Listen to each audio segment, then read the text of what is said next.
Okay, so what I want to say right at the front is that generative AI is not a new concept. It's been around for a while.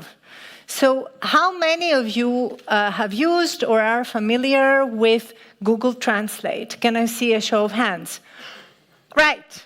Who can tell me when Google Translate launched for the first time? 1995.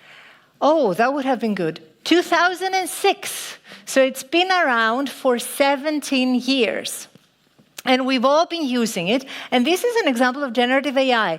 Greek text comes in. I'm Greek, so, pay some dues to the... Right, so Greek text comes in.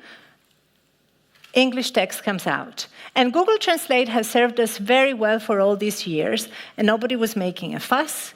Another example is Siri on the phone. Again, Siri launched 2011, 12 years ago. And it was a sensation back then. It is another example of generative AI. We can ask Siri to set alarms, and Siri talks back, and oh, how great it is, and then you can ask about your alarms and whatnot. This is generative AI. Again, it's not as sophisticated as ChatGPT, but it was there. And I don't know how many have an iPhone.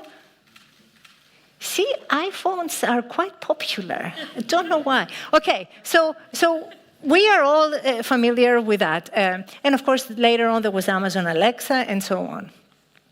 Okay, again, generative AI is not a new concept. It is everywhere. It is part of your phone.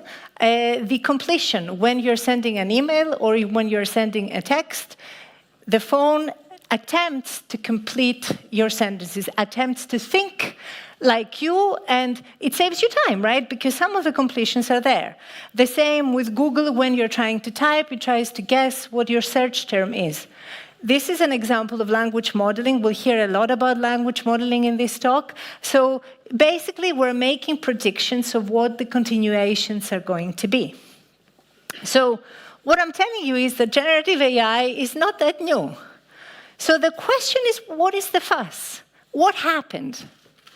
So in 2023, OpenAI, which is a company in California, in fact, in San Francisco. If you go to San Francisco, you can even see the lights at night of their building.